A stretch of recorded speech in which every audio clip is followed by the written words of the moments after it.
Good morning and welcome back. A tweet from President Trump sparking an emergency government meeting in Pakistan.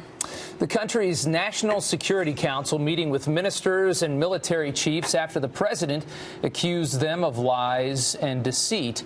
This as the U.S. now vows to withhold monetary aid. Here to discuss is the Navy SEAL who killed Osama bin Laden and Fox News contributor Rob O'Neill. Thanks for joining us this morning. Good morning, Jillian. Good morning, Rob. So what do you think? Do you think that the U.S. should cut off Pakistan? I definitely think the threat is legitimate. They should have done that off the bat, cut off the aid, say we're going to do it, and then stop. All right, just the threat was stopping to support them with the military stuff. Everything from the jets we give them, the armor we give them.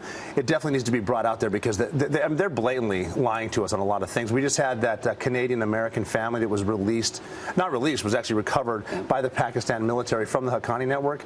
They didn't tell us at first there was actually a high-level Haqqani operative in there that actually runs the kidnapping. We found out about it. We wanted to interrogate him. Pakistan just said no. And he could have led us to, there's other Americans that are captive in Pakistan by the Haqqani right now. They didn't give it to us. I've seen, I mean, even with the bin Laden raid, when we were sitting in a room, we knew it was bin Laden we're going after. We were given 5 different options on how we're going to do it.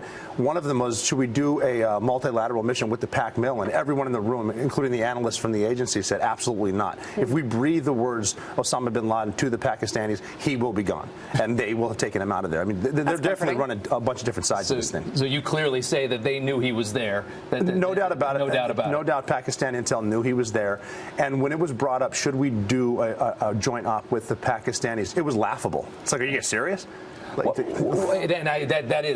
just crazy to me to even think about. But and that's why we had to sneak in there in the middle of the night and do it the way we did. And wait till 0% illumination and use our secret helicopters without telling them a word. Why do we support a country like this? I mean, it's got to be super complicated. The reason that the logistics of the area, it's very complicated, and we've been working with Pakistan, dealing in Afghanistan since we were helping the Afghan Mujahideen and foreign fighters fight the Russians when they were in there. So we're getting our Stinger missiles in there to fight the Russians because Pakistan holds the port of Karachi and some of the ports right there where Afghanistan's landlocked, and they kind of control everything over there. They've got everything. They've got like the federally administrated tribal areas, parts. This is the Western Himalayas. It's very difficult to get into. They can control everything just based on the port and the way they can move. So it's always been complicated, and that's just been a way for us to get the big number of items, supplies, everything from communications to weapons to ammunition through Pakistan. If we lost that and they know it, it would be more difficult. We could still do it, but it's going to just add to it. Why do you think it's taken until now for something to be done about this? Because the political correctness. We've been paying people that don't want to negotiate forever. It just seems like it's the thing to do. That's part of the swamp, I would say. We're paying the Pakistanis even though they double cross us. We're paying the Palestinians even though a lot of money. They won't come to the table to negotiate. Nothing with Jerusalem. Will not recognize Israel.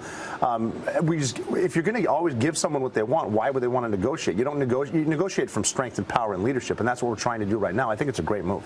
Is this simply a fact of a government that for years and years and years hasn't wanted to deal with certain situations, that has just said, let's just keep the status quo, I don't want to stir this up, and a fairly weak State Department? Is that where you think this lies? The State Department's a tough one, too. I think this is more of a military pressure type thing with the Department of Defense, even though the State Department, they're always involved, obviously, with governments dealing with governments. But right here, this is more of a peace through force type thing that we're dealing with Pakistan. And, Pakistan's always been doing this. It's been the status quo for them. So they don't have an interest until now. And you're going to see them talk a big game. Like, well, we said no more to the Americans, so their no more doesn't mean any more to us than whatever. Cut them off and see what happens. And then it's going to be a whole different thing where we can't cover in this segment where when does China come in and when do they start trying to support them, and then we move to India. But, this is a lot more complex than a few tweets. It's not one thing, it's another. Absolutely. This is a half-hour Always is over there. I know. That certainly is.